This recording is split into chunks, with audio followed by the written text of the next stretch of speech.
கிறிஸ்து இயேசுவில் அன்புமிக்க அருமையான லொரேட்டோ அன்னையின் பக்தர்களே,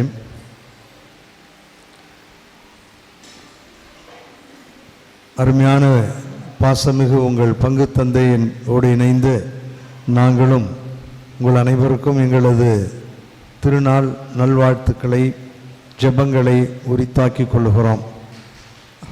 தட்டலாம்.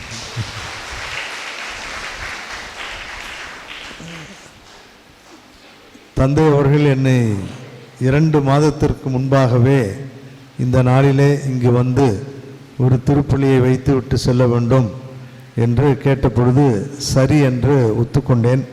இங்கே வந்து பார்த்ததுக்கப்புறம் தான் தெரியுது என்ன அழகான கொடிமரம், அழகான ஜோடனைகள், அழகாக பாடுகின்ற நைட்டிங்கேர்ள்ஸ், நம்முடைய கொயர், அழகாக அமர்ந்து இந்த திருப்பலியிலே கலந்து கொள்கின்ற நீங்கள், இதிலும் சிறப்பாக எல்லோரும் வெளியூரிலிருந்து வந்திருப்பதாக தந்தை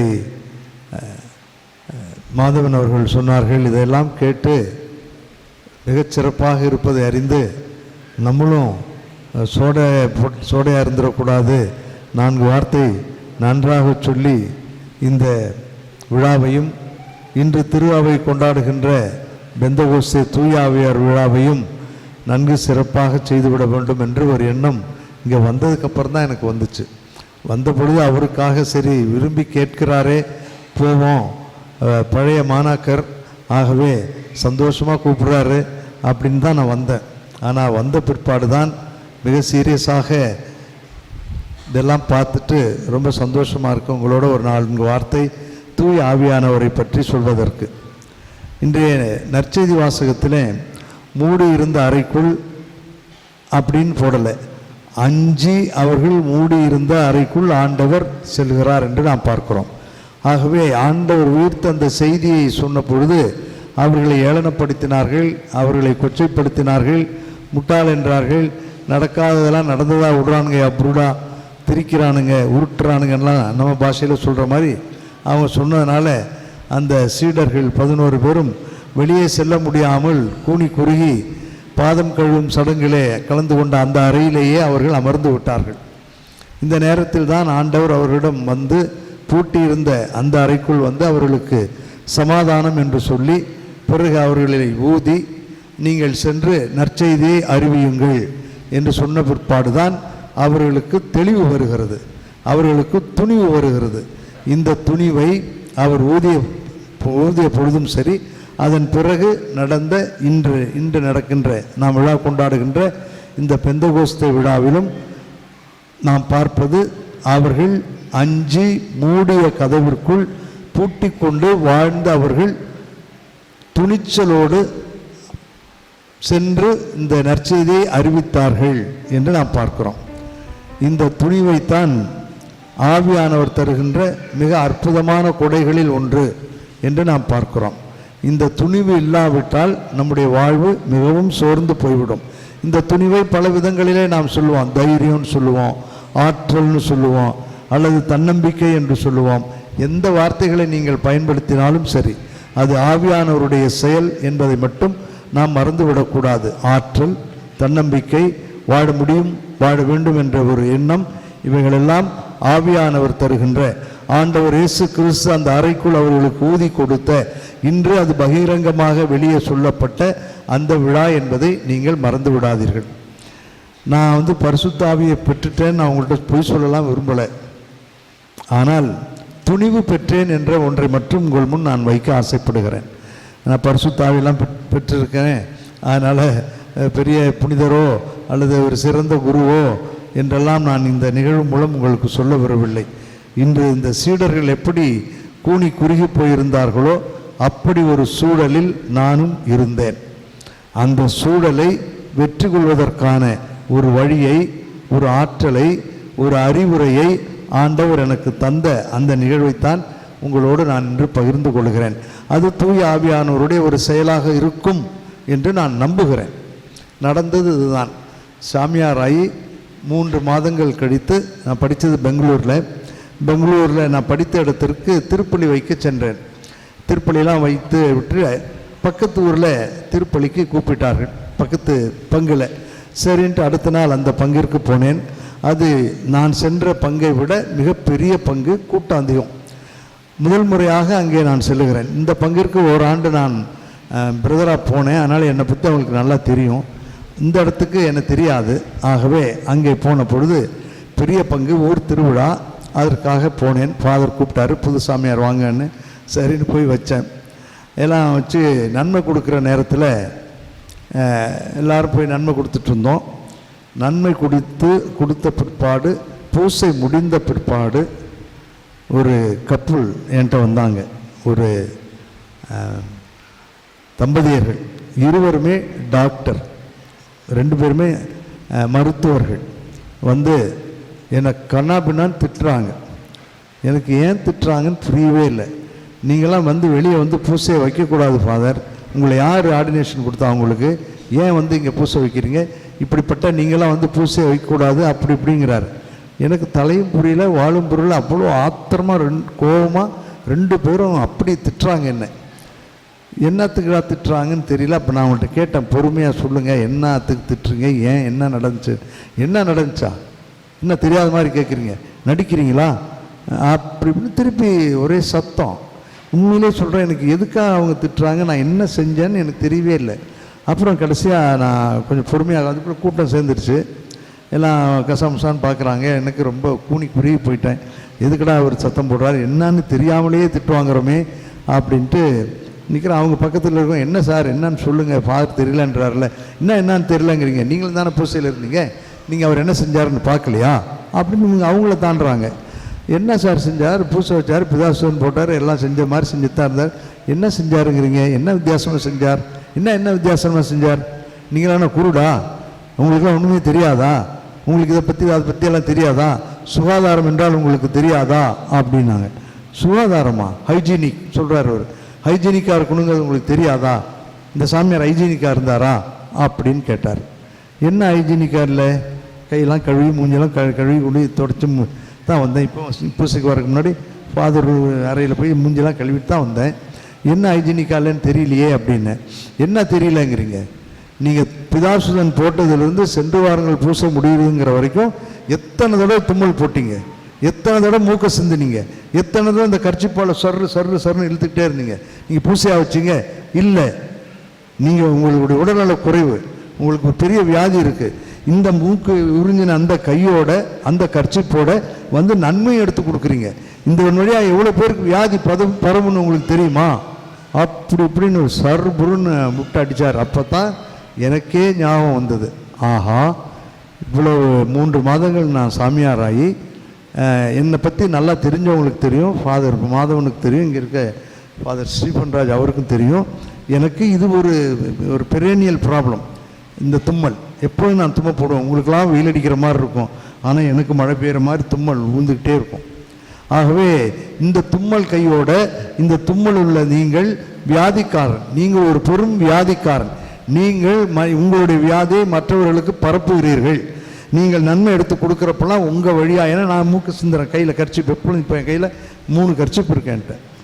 ஆகவே நீங்கள் உங்கள் கைகளால் நீங்கள் இந்த நன்மையை கொடுக்கின்ற பொழுது அது நோயை பரப்புகிறீர்கள் என்று சொன்னாங்க. பக்கத்தில் இருக்கவங்களா, என்ன பெருசாக பேசுகிறீங்க, என்ன நோயாவது கழுதியாவது, ஆண்டவரே என்ன ஆண்டவருங்கிறீங்க, விஷத்தை எடுத்து கொடுத்தா குடிப்பீங்களா, சாமியார் தான் கொடுக்குறான்னு விஷத்தை கொடுத்தா குடிப்பீங்களான்னு சட்டம் பேசுகிறார். நான் கூனி குறுகி போனேன். அதுவரை ஒரு நாளும் எனக்கு இப்படி இருக்கிறது என்பது எனக்கு மனதில் படவே இல்லை. ஏறக்குறைய 4 ஆண்டுகள் தியாலஜி படிக்க ஆரம்பித்த அந்த நாளிலிருந்து பிலாசபி படிக்கிறப்ப எனக்கு வரல. தியாலஜி படிக்கின்ற கடைசி 4 ஆண்டுகளில் தான் இது ஒரு வியாதியைப் போல் அங்கே ஆரம்பித்தது. விளையாட்டாக தும்மல் போட்டேன், அது பெரும் தும்மலாகவே இருந்தது. ஒருவேளை இங்கே இருக்குங்க டாக்டர் யாராவது இருந்தால் கோச்சுக்காதீங்க, நான் யாரும் மனதையும் புண்படுத்த வேண்டும் என்பதற்காக இதை சொல்லவில்லை. நான் எப்படி அதை சமாளித்தேன் என்பதற்காகத்தான் இந்த நிகழ்வை சொல்லுகிறேன். மற்றபடி டாக்டர் சொன்னது தப்பு, அவங்களாம் இப்படிலாம் இருக்கக்கூடாதுன்னு நான் சொல்லலை. Right, they are right, 100% they are right. ஆகவே இவங்கெல்லாம் விசுவாசத்தில் பாருங்கள் சார், எல்லாம் நல்லாயிருக்கும், என்ன விசுவாசத்தில் பார்க்க சொல்கிறீங்க, நீங்கள் எகிர்றாங்க. நான் சொல்லிட்டேன், அவர் சொல்லிட்டார், நீங்கள்லாம் இனிமேல்ட்டு பப்ளிக் மாஸே வைக்கக்கூடாது ஃபாதர், சாமியார் ஆயிட்டிங்களா, தனியாக தான் பூசை வைக்கணும், ஒரு ரூமில் வைங்க அல்லது யாரும் இல்லாத இடத்துல பூசை வைங்க. நீங்கள் நன்மையோ அல்லது இதோ எதுவுமே நீங்கள் செய்யக்கூடாது. உங்களால் உங்கள் வழியாக பிறருக்கு நோயை நீங்கள் பரப்புகிறீர்கள் அப்படின்னு ஒரேடி அடிச்சுட்டு 2 பேரும் சத்தம் போட்டே போயிட்டாங்க. எல்லாரும் பார்த்தாங்க. நானும் தான் இருந்தேன். கண்கள் கலங்கி போனது. ஒரு நாளும் நான் இப்படி நினைத்ததே இல்லை. இதனால் என்னுடைய வியாதி பரவுகிறது என்று நான் நினைத்ததில்லை. நான் நாகப்பட்டினத்தில் தான் சின்ன சாமியாராக இருந்தேன், வேளாங்கண்ணி பக்கத்தில். 3 மாதங்கள் அங்கே தான் சின்ன சாமியாராக இருந்தேன். அப்போ தான் யோசித்து பார்த்தேன், இப்படி ஒரு சொல்லுகிறாரே, இப்படி எத்தனை பேர் ஆரோக்கியமாக என் கையிலிருந்து நன்மை வாங்கியிருப்பாங்க, எத்தனை பேர் சரி வேறு வழியே இல்லை, இந்த சாமியார் கொடுக்குற நன்மையை வாங்கித்தான் ஆகணும் அப்படின்னு நினச்சி சங்கடமாக வாங்கினார்களோ. ஆண்டவரே, உம்முடைய திருவுடலை உம்முடைய திரு ரத்தத்தோடு ஒரு சில நேரங்களிலே கொடுக்கின்ற பொழுது இது எவ்வளவு மோசமானதாக மாறி இருக்கிறதோ, இது ஒரு வியாதியை பரப்பக்கூடிய ஒருவனாக நான் இருக்கிறேனே, ஏன் இப்படி ஒரு வாழ்வு? அதுக்கு நீ சாமியார் ஆகாமலே வச்சுருக்கலாம், அல்லது சாமியார் ஆகிறதுக்கு முன்னாடி இதை என்று சொல்லியிருந்தாங்கன்னா யாராவது, நான் கண்டிப்பாக அதற்கான வழிவகைகளை செய்திருக்கலாமே. இப்பொழுது சாமியார் ஆகி சந்தோஷமாக போகிற இடத்துலலாம் பூச வைக்க போகிறேன். இந்த பங்கில் இருக்கவங்க யாரும் எனக்கு தெரியாது. நேற்று தான் தெரிஞ்ச பங்கில் வச்சா அவங்க கூட யாரும் 1 வருஷம் தும்மல் தான் போட்டுட்டு இருந்தேன், டீக்கனாக தான் போனேன், யாரும் ஒன்றும் சொல்லலை. ஆனால் இப்பொழுது எல்லாம் சொல்லுகிறார்கள் என்று மிகவும் நொந்து அழுது போனேன். எனக்கு அதிலிருந்து வெளியே போய் பூச வைக்க வேண்டும் என்றால் நாகப்பட்டினத்தில் வைக்கிறப்ப கூட மனசு ரொம்ப கூசும். உடனே நேராக வேளாங்கண்ணிக்கு தான் போனேன். முட்டி போட்டேன், அம்மா தாயே, உங்களுடைய ஸ்தலத்தில் நான் இருக்கிறேன். நீங்கள் என்ன செய்கிறீங்களோ ஏது செய்கிறீங்களோ எனக்கு தெரியாது. எனக்கு தும்மலே வரக்கூடாது என்று நான் சொல்லவில்லை. ஏன் வருது எதுக்கு வருதுன்னு எனக்கு தெரியாது. ஆனால் ஒன்று மட்டும் நான் உங்களிடம் கேட்கிறேன். நான் அந்த திருப்புளி வைக்கின்ற அந்த 1 மணி நேரம் மட்டும் என்னுடைய மூக்கை, என்னுடைய இந்த வியாதியை நீங்கள் கட்டுப்படுத்தினால் நான் மிகவும் நன்றி உள்ளவனாக இருப்பேன். மற்ற நேரத்தில் நான் தும்முறதை பற்றி நான் கவலைப்படலை. மற்ற நேரத்தில் தும்முறதெல்லாம் பற்றி யார் என்ன நினைக்கிறாங்கன்னு எனக்கு தெரியல.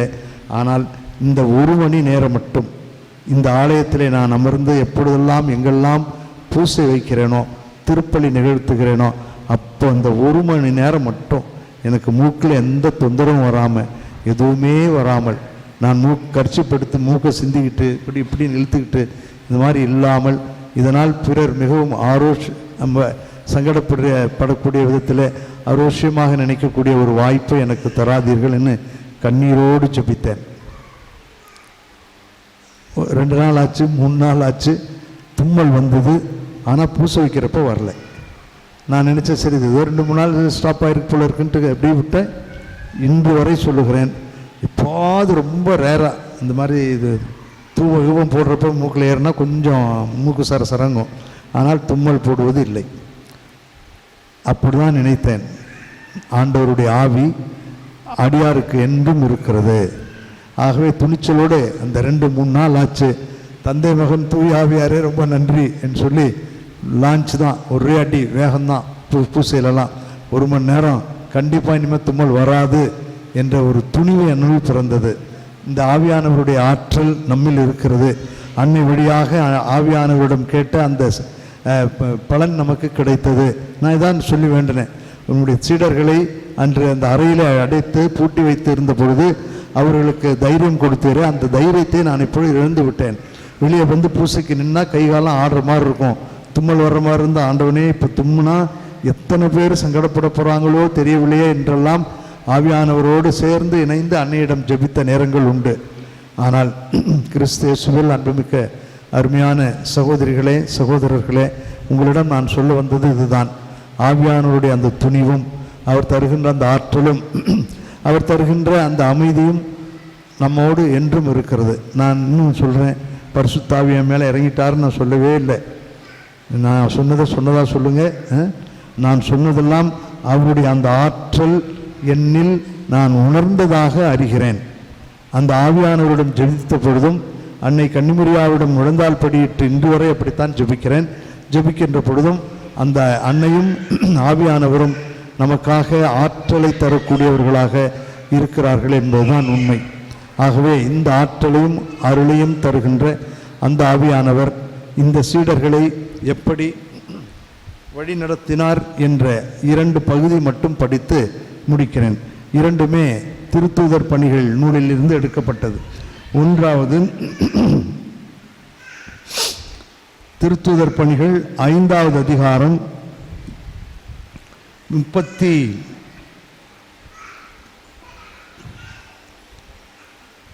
37 வரை உள்ளதை படிக்கிறேன். 5:35-37. அவர் சங்கத்தாரை நோக்கி கூறியது. அவருங்கிறது கமாலியல் என்பவர். இவர்களெல்லாம் இயேசுவை பற்றி போதிக்கிறார்கள். எல்லாம் முட்டாள்னாங்க, படிக்க தெரியாத ஆளுனாங்க, கூசுன்னாங்க, லூசுன்னாங்க. ஆனால் அந்த லூசும் கூசும் தான் இப்போ என்ன பண்ணுறாங்க? இயேசு கிறிஸ்துவை தைரியமாக அறிக்கையிடுகிறார்கள். அவர்களை பார்த்து அவர் சொல்லுகிறார், இவங்களுக்கு நீங்கள் செய்ய போகிறத பற்றி யோசிச்சு பாருங்கள். இந்த ஆளுங்க செய்கிறது மோசமாக இருந்தால் அதுவாக நின்று போயிடும், இல்லைன்னா நீங்கள் கடவுளுக்கு எதிராக போராடக்கூடியவர்கள் ஆவீர்கள் என்று சொல்லி, ஆகவே இப்பொழுது நீங்கள் இம்மனிதர்களை விட்டு விடுங்கள் என நான் உங்களுக்கு கூறுகிறேன். இவர்கள் காரியத்தில் நீங்கள் தலையிட வேண்டாம். இவர்கள் திட்டமும் செயலும் மனிதரிடமிருந்து வந்தவை என்றால் அவை ஒழிந்து போகும். அவை கடவுளை சார்ந்தவை என்றால் நீங்கள் அவற்றை ஒழிக்க முடியாது. நீங்கள் கடவுளோடு போராடுபவர்கள் ஆவீர்கள் அப்படின்னு ஒன்று அவங்க விட்டுட்டாங்க. நான் அதைத்தான் நினைக்கிறேன். ஒவ்வொரு நாளும் நான் அதைத்தான் ஒவ்வொரு திருப்பலிக்கு முன்பாக வருகின்ற பொழுதும், ஆண்டவரே இந்த 1 மணி நேரம் எனக்காக நீங்கள் என்னோடு இருங்கள் என்று சொல்லித்தான் வருகிறேன். எனக்காக நீங்கள் போராடுங்கள். இந்த மூக்கு அதில் இருக்கக்கூடிய தொல்லைகளை எனக்காக எடுத்து போராடுங்கள் என்று சொல்லுவேன். அந்த மாதிரி இவர்கள் பின்பு சங்கம் அவர்கள் திருத்தூதர்களை அழைத்து அவர்களை நையப்புடைத்து இயேசுவை பற்றி பேசக்கூடாது என்று கட்டளையிட்டு விடுதலை செய்தனர். ஆனால் அதுக்கு இவங்க என்ன செய்கிறாங்க பாருங்க. இயேசுவின் பெயரை முன்னிட்டு அவமதிப்புக்கு உரியவர்களாய் கருதப்பட்டதால் திருத்தூதர்கள் மகிழ்ச்சியோடு தலைமை சங்கத்தை விட்டு வெளியேறினார்கள். நான் அதைத்தான் நினைக்கிறேன். அவமானப்பட்டதை போல தோன்றியது. புதுசே நீங்களாம் வைக்கக்கூடாது ஃபாதர், வெளியே போய் நீங்களாம் பெரிய வியாதிக்கார் என்றெல்லாம் சொன்ன பொழுது கூனி குறுகி போனேன்.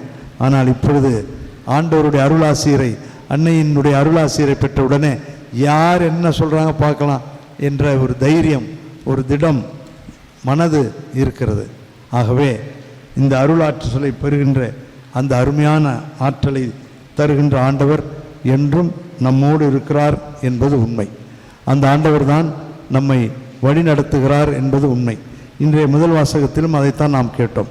ஆண்டவர் இயேசுவின் நாமத்தை தவிர வேறு எந்த நாமமும் நாம் மீட்படைவதற்காக கொடுக்கப்படவில்லை என்று நாம் திருத்தூதர் பணிகள் 4வது அதிகாரத்திலே படிக்கிறோம். ஆகவே அந்த நாமம், அந்த ஆவியானவர், அந்த அருள் ஆவியை தருகின்ற தந்தை, இவர்களெல்லாம் நம் வாழ்க்கையில் அனுபவிக்க வேண்டியவர்கள். இந்த ஆற்றலை, இந்த அருளை கண்டுபிடித்ததால் நான் உங்களுக்கு சொன்னேன். இன்றைக்கும் சொல்கிறேன், பெருமைக்காக நான் இதை சொல்லலை. ஆண்டவருடைய அருள் எங்கேயோ இருந்து வருது. எப்படியோ இந்த 1 மணி நேரம் 1.25 மணி நேரம் நான் பூச வைக்கிற நேரம் எந்த தைரியம் எந்த பயமும் இல்லாமல் வைப்பேன். ரொம்ப ரேர் நான் தும்முறது. ஆகவே அந்த ஆற்றல் துணிவோடு திருப்பலி வைக்க முடியும், அதற்காக தயாரித்து சொல்ல வேண்டியதை தெளிவாக சொல்ல முடியும் என்ற ஒரு உந்துதலை பெற்ற அந்த அருள் ஆற்றல், ஆவியானவரது செயல்பாடுகள் என்னிலும் இருந்ததை நான் உணர்கிறேன். ஆகவே தான் உங்களுக்கும் சொல்லுகிறேன். இப்பொழுதெல்லாம் நம்ம குழந்தைங்கள்லாம் தொட்டாசினிங்க மாதிரி ஊன்னா அவனோட என்னால் இருக்க முடியாதுமா, ஐயோ ஐயோ ஐயோ அவளோட என்னால் இருக்க முடியாதுமா, அவள் பஜாரி, அப்படி இப்படின்னு ஓடுறதுலையும் ஒளிகிறதுலையும் கட் பண்ணுறதுலையும் வெட்டி விடுறதுலையும் இருக்க முடியாது என்று சொல்வதில் தான் நாம் மிகவும் தீவிரம் காட்டுகிறோம். கிறிஸ்தேசுவில் அன்புமிக்க அருமையான சகோதரிகளே, சகோதரர்களே, ஓடுவதற்கும் வெட்டி விடுவதற்கும் டைவர்ஸ் வாங்கிட்டு வந்து வீட்டில் உட்கார்றதுக்கும் நாம் திருமணம் செய்யவில்லை. வாழ்க்கையை கண்டு நாம் பயப்பட வேண்டிய அவசியமில்லை. என்றும் எங்கும் எப்பொழுதும் ஆவியானவரது துணை நம்மோடு இருக்கிறது என்பதுதான் உண்மை. ஆகவே இந்த உண்மையைத்தான் நம்முடைய எபிரேயருக்கு எழுதப்பட்ட திருமுகத்தில் அதன் ஆசிரியர் சொல்லுகிறார். அதை மட்டும் படித்து முடிக்கிறேன். என்னுடைய வார்த்தைகளை நம்பாதீர்கள். நான் விவிலியத்திலிருந்து தான் படிக்கிறேன், வேதத்திலிருந்து தான் உங்களுக்கு படித்து காட்டுகிறேன். என்னுடைய வார்த்தைகள் அல்ல. எபிரேயருக்கு எழுதப்பட்ட திருமுகம் 10வது அதிகாரம் 35வது வசனம். உங்களிடம் இருக்கும் துணிவை கைவிட்டு விடாதீர்கள், இதற்கு மிகுந்த கைமாறு உண்டு. கடவுளின் திருவுளத்தை நிறைவேற்றி அவர் வாக்களித்ததை நீங்கள் பெற்றுக்கொள்ள உங்களுக்கு மன உறுதி தேவை. கல்யாணம்னா கஷ்டங்கள் இருக்கத்தான் செய்யும், துறவரனாலும் கஷ்டங்கள் இருக்கத்தான் செய்யும். முன்னாடி விட்டு பின்னாடி பேசுவாங்க, போறார் பாரு சாமி பெரிய ஹரிச்சந்திர ஒரு பேசுவாங்க தான். யார் பேசாமல் இருக்கா? யாருக்கு துன்பம் இல்லை? யாருக்கு துன்பம் இல்லை? எல்லோரிடம் இருக்கிறது. எல்லோரிடம் வாழ்க்கையிலும் ஏதாவது ஒரு சங்கடம் இருக்கத்தான் செய்கிறது. சங்கடம் இல்லாத வாழ்க்கை இல்லை. இல்லறம், துறவரம், தனியறம், எந்த அறமாக இருந்தாலும் அதில் சங்கடங்கள் உண்டு. ஆகவே பயப்பட வேண்டிய அவசியம் இல்லை. ஆவியானவர் ஆற்றலை தருகிறார். ஆவியானவர் அறிவுரைகளை தருகிறார். ஆவியானவர் நம்மோடு என்றும் உடனிருந்து வழி நடத்தக்கூடிய ஒரு அருமையான தெய்வம். அதைத்தான் அவர் சொல்லுகிறார். உங்களிடம் இருக்கக்கூடிய மன உறுதியை இழந்து விடாதீர்கள். இறுதியாக 39வது வசனத்தில் ஒரு அழகான வாக்கியத்தை சொல்லுகிறார். இந்த வாக்கியத்தோடு நீங்கள் வெளியே செல்லுங்கள். நாமோன யாரு? திருமுழுக்கு பெற்று ஆவியானவரை உறுதி பூசல் வழியாக பெற்ற நாமோ பின்வாங்கி சென்று அழிவுறுவோர் அல்ல, மாறாக நம்பிக்கையையும் வாழ்வையும் காத்து கொள்வோர் ஆவோம். ஆகவே நாம் பயந்து ஓடி ஒழிய வேண்டியவர்கள் அல்ல. எடுத்த உடனே திருமண வாழ்வு சற்று ஒரு மாதிரி இருக்கும். ஒருத்தர் புரிஞ்சுக்க ஏற்றுக்கொள்ள கஷ்டமாக தான் இருக்கும். அதே மாதிரி தான் சாமியார் ஆன உடனே போய் ஒரு பங்குல போட்டோன்னே பங்குஃபாருக்கு அவரோட ஒத்து போகிறது பல நேரங்களில் கஷ்டமாகத்தான் தோன்றும். ஏனென்றால் அவர் பெரியவர், நான் சின்னவன். அதனால் வார்த்தைகள் நான் ஒன்று செய்யணுன்பா, அதெல்லாம் முடியாது ஃபாதர், இந்த பங்கை பற்றி உங்களுக்கு தெரியாது அப்படின்னு அவர் சொல்லுவார். என்ன ஃபாதர் செய்யலாம், நான் சொல்கிற மாதிரி செய்யுங்க, இல்லைன்னா போங்கன்றுவார். ஆகவே சண்டைகள், சச்சரவுகள், பிரச்சனைகள் இனிஷியேட்டிவ் எடுக்கின்ற பொழுது இப்படி செய்யலாம் அப்படி செய்யலாம் என்று ஆலோசனை சொல்லுகின்ற பொழுது நம்மை அமுக்கக்கூடியவர்கள், வேண்டாம் என்பவர்கள், எந்த விதத்திலும் ஏதாவது ஒரு துன்பம் இருக்கத்தான் செய்கிறது. பெரிய சாமியார் சின்ன சாமியார்னா அது ஒரு மாதிரி இருக்கும். மாமனார் மாமியார் அதே மாதிரி தான், அப்படித்தான். ஆக எல்லா இடத்திலும் டாமினேஷன் வாங்க. என்னை அவன் அடக்கி ஆளலான்னு பார்க்குறான், என் பையனை பிடிச்சிடலான்னு பார்க்குறான், என் பொண்ணை அமைக்கிறலான்னு பார்க்குறாங்க. எல்லாம் தேவையில்லாத சிந்தனைகளெல்லாம் நமக்குள் ஓடி ஆவியானவர் தருகின்ற அந்த ஆற்றலிலிருந்து வெளியே வந்து நம்மால் வாழ முடியவில்லை என்று கோடைகளாக மாறிவிடுகிறோம். கிறிஸ்தேசுவில் அன்புமிக்க அருமையான சகோதரிகளே, சகோதரர்களே, கோடையாகத்தான் நான் ஆரம்பத்தில் இருந்தேன். என்னை எப்படி புரிந்து கொள்வது என்பது என்னாலே ஏற்றுக்கொள்ள முடியவில்லை. என்னையே எனக்கு கஷ்டமாக இருந்துச்சு. என் மேலேயே எனக்கு வெறுப்பாக இருந்தது. என்னடா இப்படி தும்மலை போட்டுட்டு சாமியார்னு சொல்லி தனியாக பூச வைக்கிறதா, வெளியே பூச வைக்கக்கூடாதுங்கிறாங்க, டாக்டருங்கிறாங்க, பெரிய டூம்ங்கிறாங்க, குண்டை போடுறாங்களே, எப்படி வாழ்வது என்று தடுமாறி போயிருந்த நேரம் இருந்தது. வெட்கத்தை விட்டு உங்களுக்கு நான் சொல்லுகிறேன், அழுதேன். அந்த அன்னையுடைய திருத்தலத்தில் சென்று அழுதேன். ஆவியானவருடைய துணை, ஆற்றல், தன்னம்பிக்கை எனக்கு வேண்டும் என்று ஜெபித்தேன். ஆண்டவர் ஏதோ ஒரு விதத்தில் உதவி செய்தார். ஆனால் எனக்கு இன்றும் தும்மல் இருக்கிறது. என்கிட்ட படித்தவங்களை கேளுங்க, கிளாஸ்லாம் எவ்வளோ தும்மல் போட்டிருக்கேன்னு கேளுங்க, பாடம் நடத்துகிறப்ப இருந்தது. ஆனாலும் வாழ முடியும் என்ற ஒரு நம்பிக்கை, இந்த திருப்பலி நேரத்தில் ஆண்டவர் எனக்கு உதவி செய்கிறார் என்ற அழுத்தமான ஒரு விசுவாசம் என்னில் இருந்ததனால் இன்று வரை அந்த துன்பத்தை என்னிடம் ஆண்டவர் தருவதே இல்லை. முடிஞ்சதுக்கப்புறம் தும்மல் போடுவேன். ஆகவே வாழ முடியும், வாழ வேண்டும்.